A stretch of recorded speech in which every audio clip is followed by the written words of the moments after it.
Welcome to Josh's House of Nerd podcast. Hello, Nerd Nation. I'm Josh, and I welcome you to the podcast. Grab a cold evergreen goblet of blue milk and make yourself comfortable here at my House of Nerd.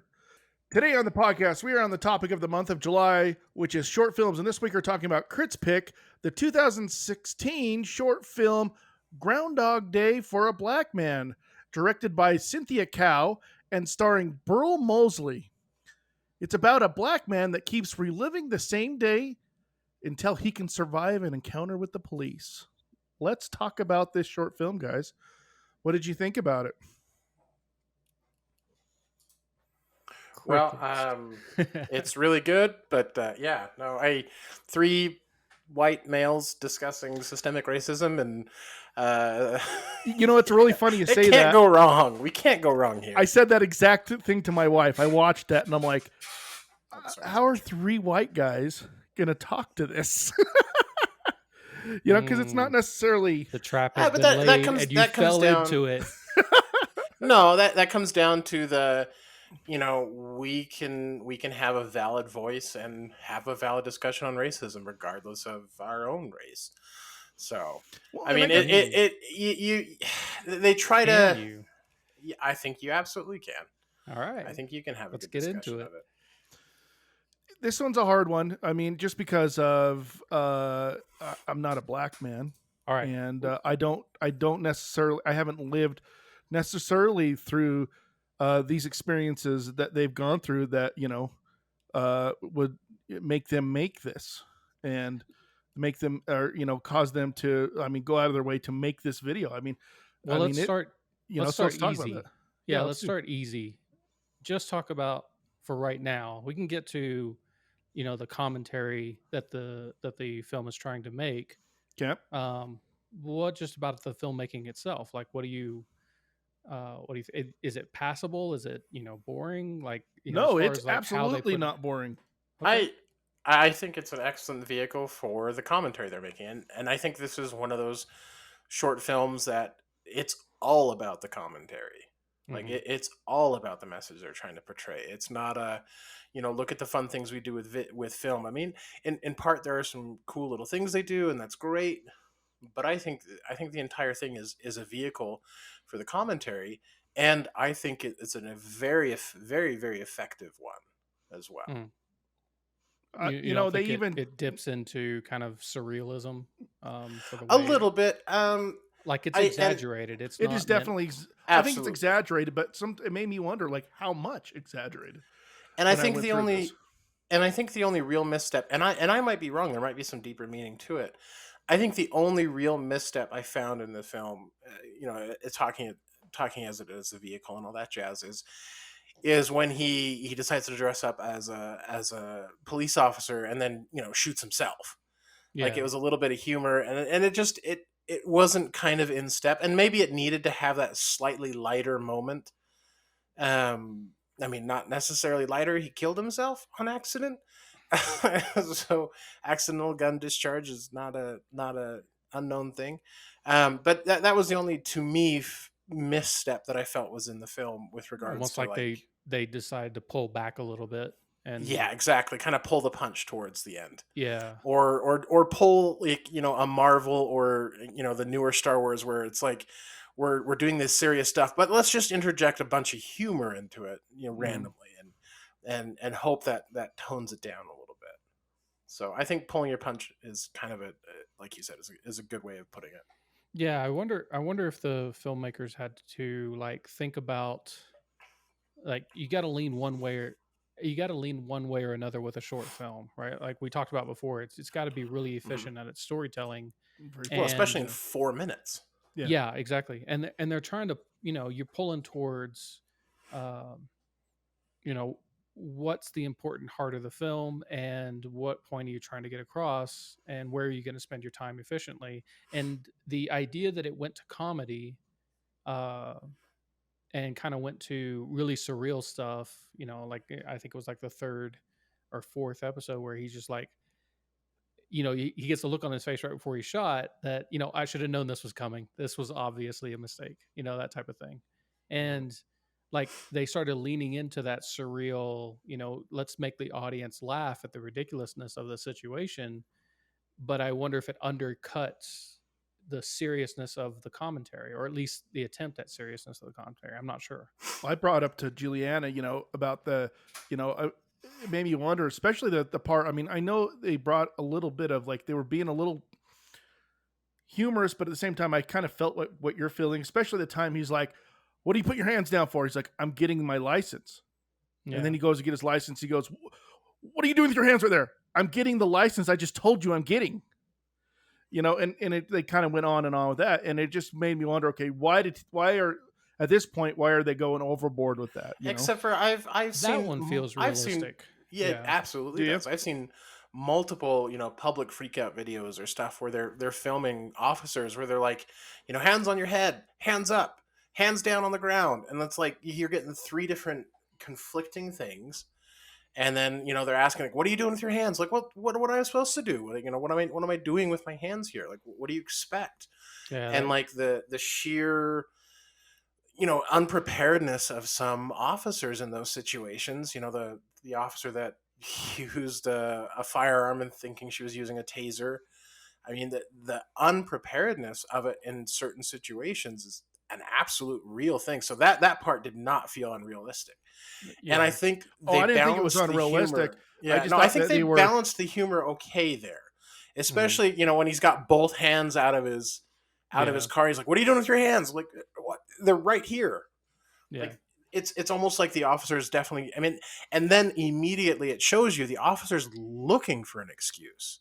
Yeah, and that whole part reminded me of the the kid they had laying down at the hotel room, where they got called in because he was like, people had seen paintball guns or something that he'd brought in for like a conference or something like that, and they like were telling him, and they basically shot him in the hallway while they're telling him all sorts of different conflicting instructions that and he went to pull up his pants because they were falling down because he was trying to crawl on his belly across the hotel hallway floor, and of course was pulling down his pants, so he reached to pull down his pants. They shot him, and it's like this whole situation I would see was ridiculous until I see those things and I'm at least a little bit aware of them. Then I go, okay, they get into surrealness with this film, but they don't.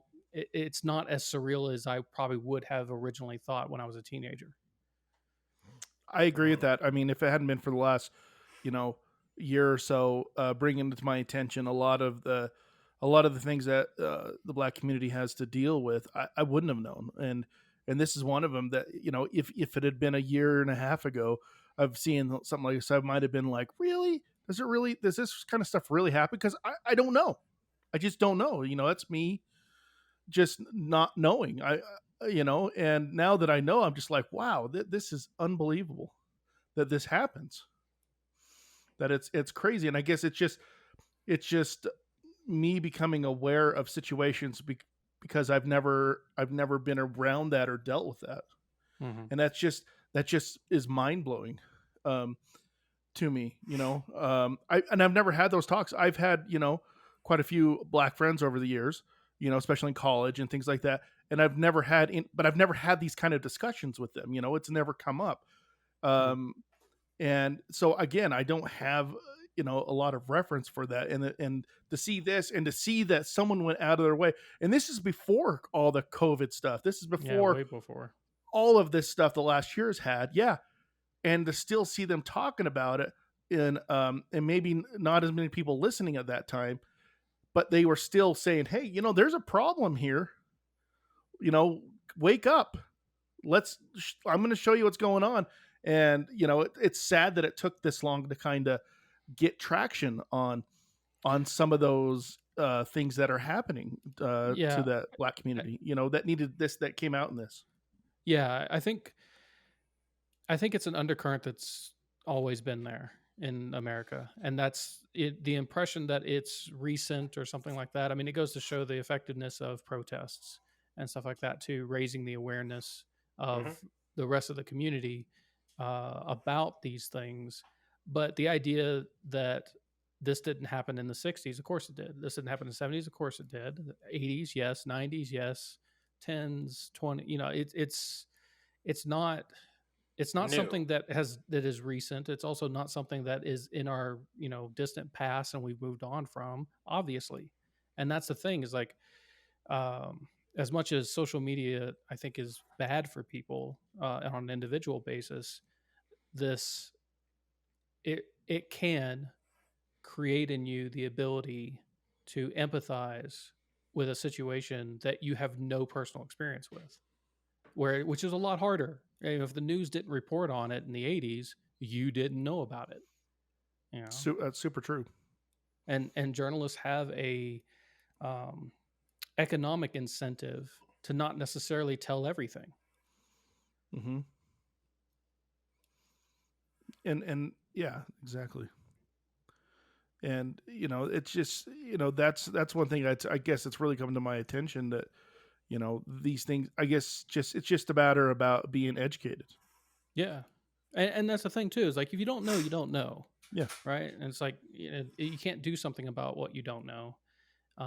You can't support people that are in a terrible situation if you don't know they're in a terrible situation. Exactly. The things that you have to figure out is whether there's willful blindness or there's just accidental blindness to it. The one thing that's really troubled me is, it feels like it feels like me growing up that, I felt like things were getting better in that way.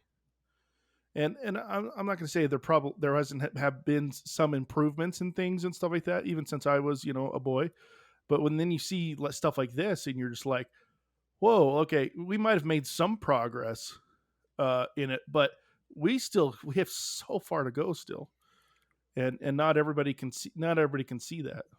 Well, I think the misconception nowadays that sometimes I feel like people have is that the racial problems in the U.S. are something from the past, and that somehow we've grown from it. And my idea is maybe that it's not that far back. It's not far enough away for us to really, hang the U.S. flag on the aircraft carrier and say that we completed the mission. I think it's way too recent to do so, and it's premature. It's like, these are things that we have to work through generationally, and we're just not far enough away to really be able to look back and go, that it sucks that it happened back then, but we've grown since then. It's like, well, it takes a long time to grow from the effects that happen from this thing. Well, and then a lot of legal precedent. I mean, when laws come out, they have to be enforced.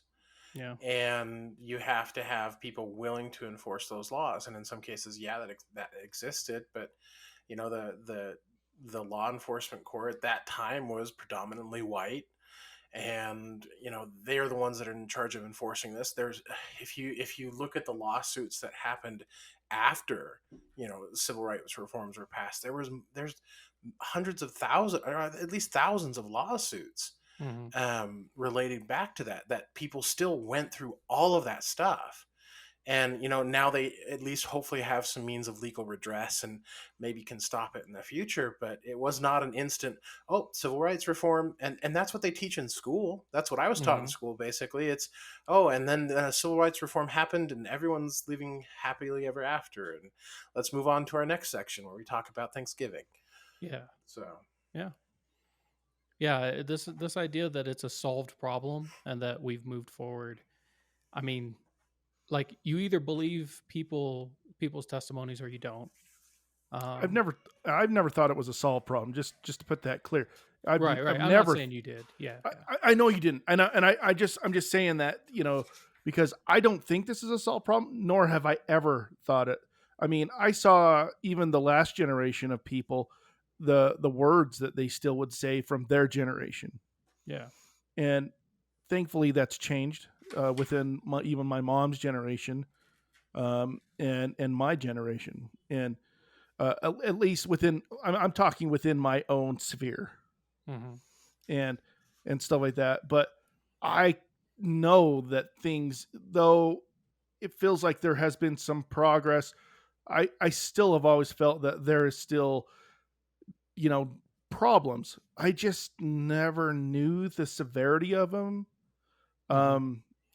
you know, because I haven't really seen it around myself very often, you know, in those ways. And I'm not saying it doesn't happen around, you know, where we are. I'm just saying I haven't seen it or really heard of it. And that's a big issue. And it's just, again, it just gets back to we have a long ways to go. Yeah, and people's lived experiences across the United States are diverse. I mean, Absolutely. it's just a big place with a lot of people with a lot of different cultures, and it's hard to know, you know, kind of the cultural situation, you know, oppression or anything else that's going on, poverty that's in, you know, someone's past and stuff like that. So Well, I was even just in North Idaho. You know, everybody thinks that North Idaho, or I mean, Idaho's Idaho, right? It is significantly different up there. I mean, even just the way that a lot of places people's homes are, a lot of just a different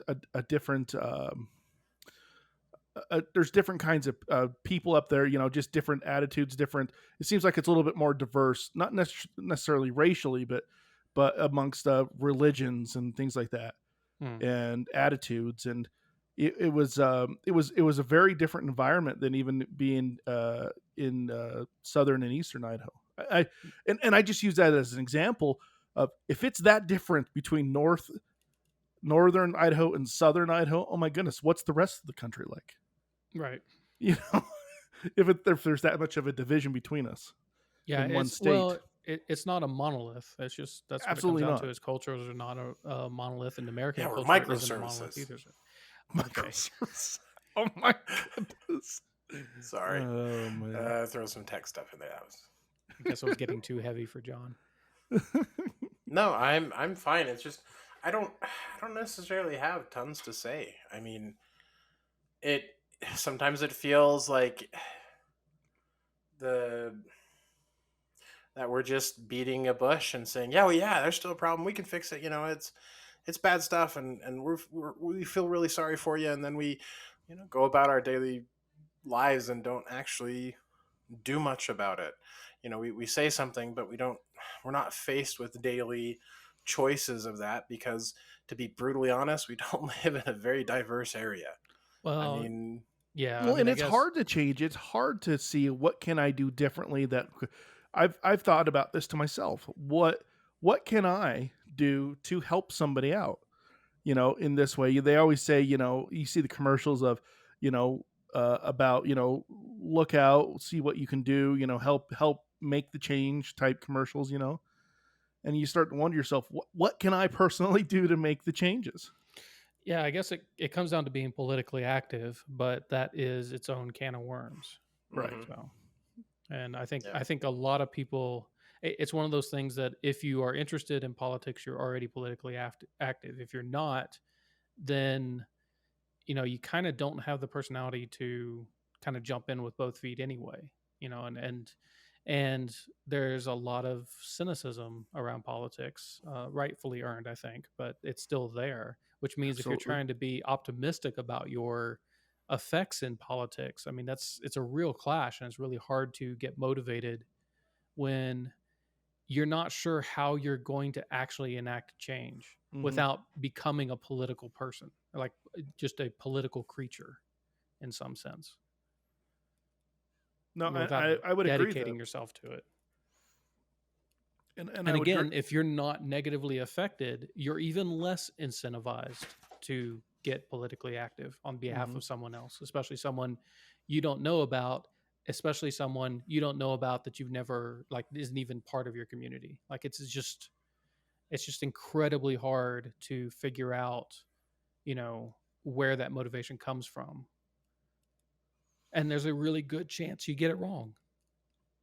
You know, you can have really great intentions and then you're basically got a white savior, you know, complex, and then that becomes its own issue. And it's like it's such a fine line to walk that it's, you know, it's difficult to find the balance that allows you to be someone who can, you know, be a change for good, Yeah, but absolutely. then also define that good in such a way that you don't make things worse, right? Because like the best intention stuff. So it's just it takes a lot of effort. So I've got sympathy for people who are still trying to figure out how to get involved. Like if they're like, oh, this is a terrible thing that's happening, but then they go on with their day, going out, well, but it's not part of my life, that type of thing. And it's like, I don't know. I mean, your votes head in directions. I mean, it's the it's the flow of voting. Yeah, you've decided to be swayed or care more about other things when it comes time to vote or to act in general. Yeah, I think absolutely. You have to make the conscious decision, especially in an area such as this, where it's a very highly conservative area. For those of you that are listening, we all live in Idaho. Hopefully, you can't necessarily fully dox us from that. If not, go ahead and edit that out. I guess that's probably good. Okay. Someone's worried. No, I don't care. Anyways, I literally just said earlier in the podcast that I went to Northern Idaho and we live in Southern Idaho. Yeah, so that's fine. I'll just pretend like I don't know you guys in real life. But we live in a highly conservative area, and so the block voting is generally doesn't care about that. They focus on other things, and so I think you're absolutely right, Crit, that you have to fight against the current, and that takes effort.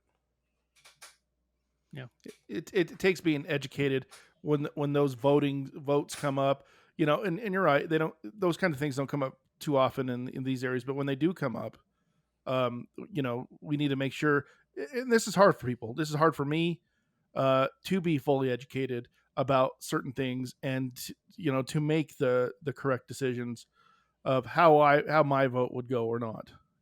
Right. Well, like it's also hard to figure out, like, because it's hardly ever okay, here's the law that's gonna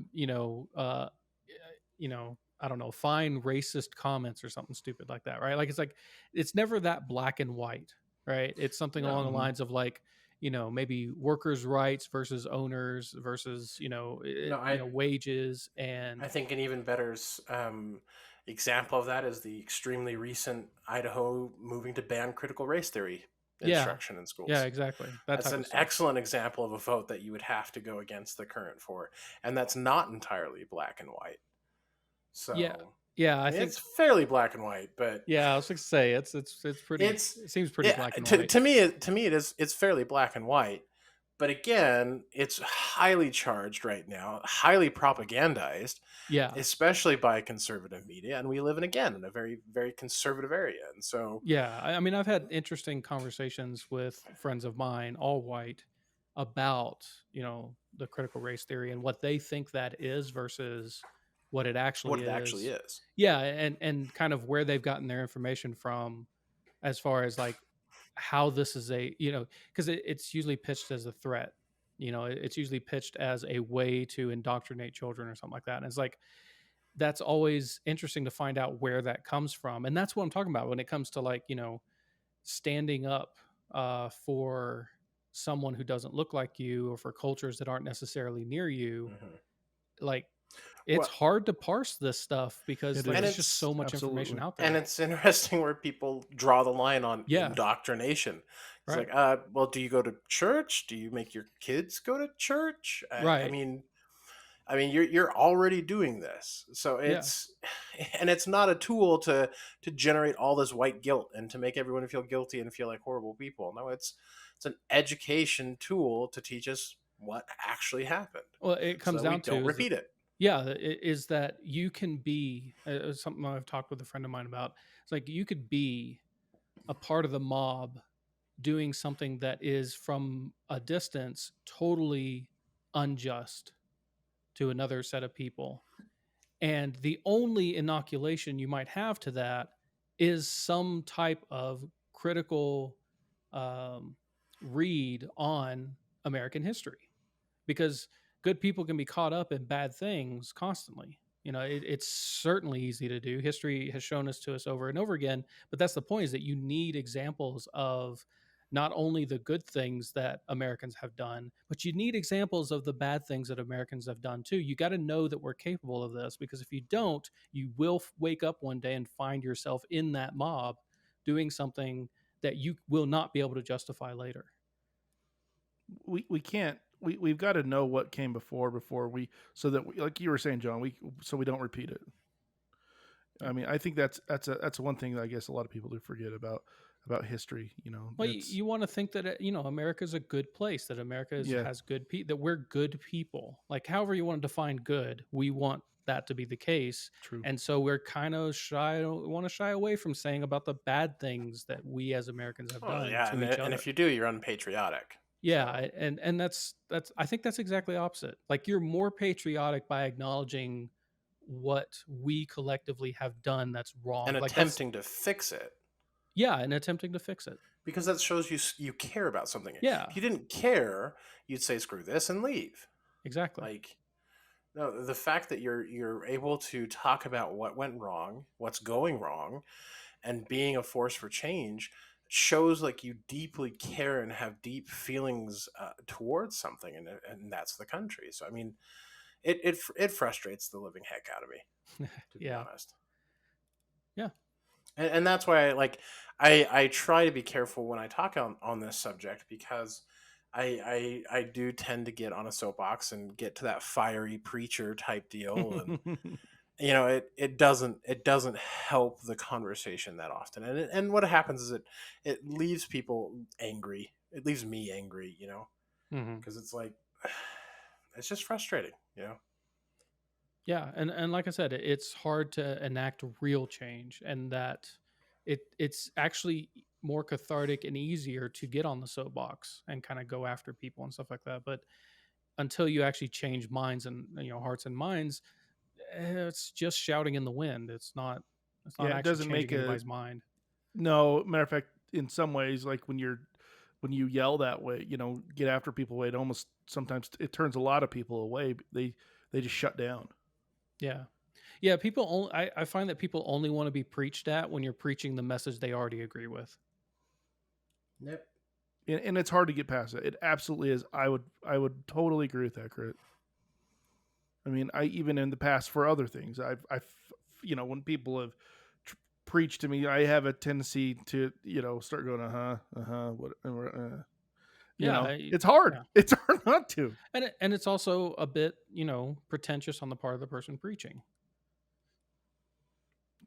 Yeah. And that can turn people off if they don't already buy into your authority on the subject and or don't already agree with you on the subject. Yeah. That is super true. Super true. It's a hard one. I mean, clearly this is, we've already talked for 20 minutes on this. I mean, I don't even feel like we scratched the surface on this. It's a hard topic. Yeah. I mean, I put it on the list. The other two had some interesting concepts in them also, but they weren't necessarily race related. This one, since 2006, I think there's like a Netflix show that has used the exact same premise. But people say that it's based on this one. So I thought this was more interesting to go to the source instead of going to the Netflix version of a short film on it. I'll be honest. I enjoyed this a lot. It's just when I got done with it, I'm just like, okay, how do I talk to this?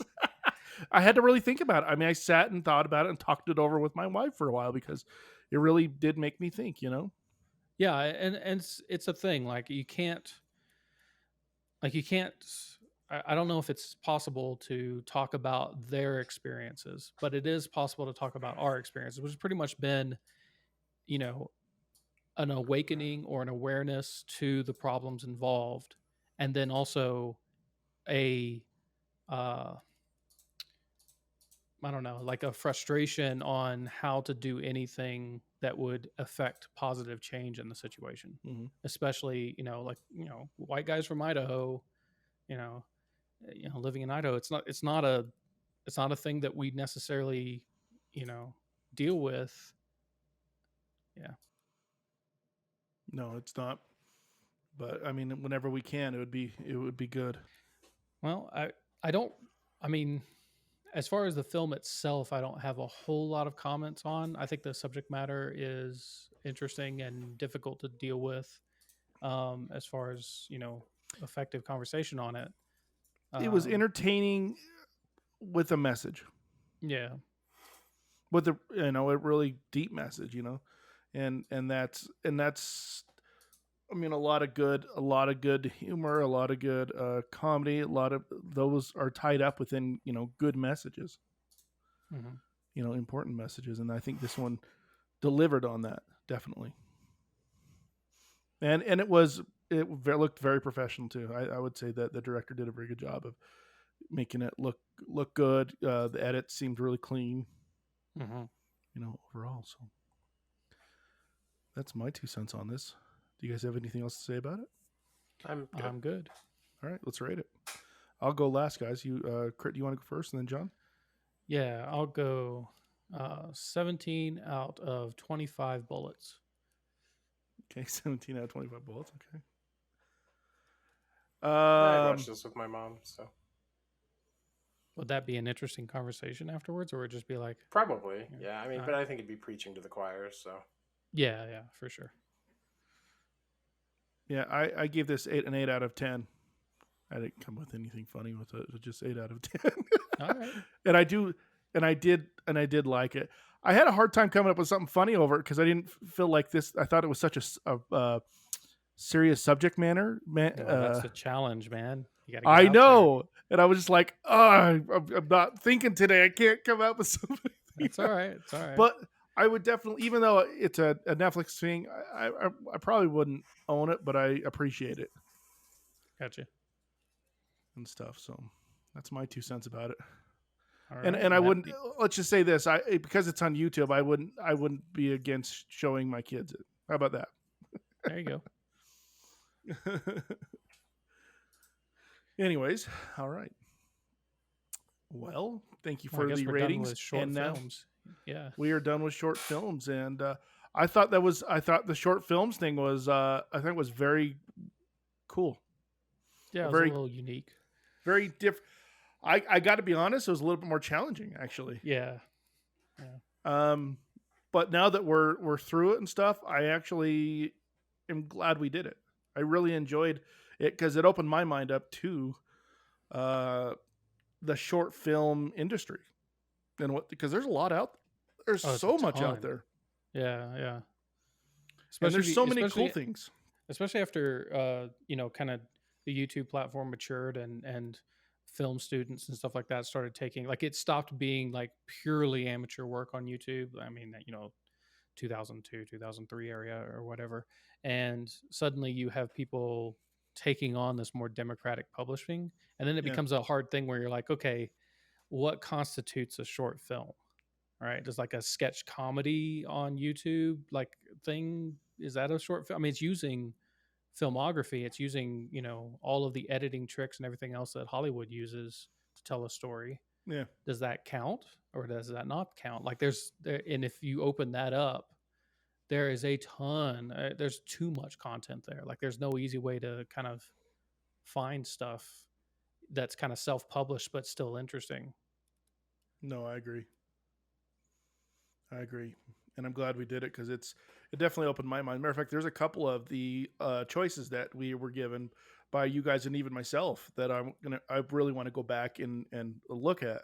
Yeah, there was a lot of really interesting stuff that we'd come up with, and I think that's cool. Sometimes I feel bad some of the choices that we give out because some of them, like, I'd like to see them all, but we just don't have enough time to do them all. Yeah, I mean, it was an interesting idea of like watching all of them and then trying to talk about all of them. But I mean, even this 6-minute film has caused a 36-minute, conversation. So yeah, it's amazing how that is. Well, are you guys ready for the next topic then? Yes. This is my week to give it to you. If nobody's out there, July, we are talking about, John gave us a new category, a new topic to talk about. And that topic, if you didn't hear last week, it was movies that were movies from books. So books that were made into movies. So it originally had to start with a book and then be made into a movie. So anyways, here is my 3 picks, guys. You ready for it? Let's go. All right. Number 1. This movie will give you a good morning. Excuse me. This movie will wish you a good morning. Sorry. Yeah, those are very different. It's a little different. It's a little connotations there, bud. Oh boy. I'm leaning towards. That's number why I one. had to make sure I said it right. I want a good morning. Number 2, this world will make you see the world differently. And Drugs, number got it. 3, this movie will take you on a journey of finding oneself. Oh my gosh, that's every movie ever. I know, right? It's so generic, and I love it. Okay.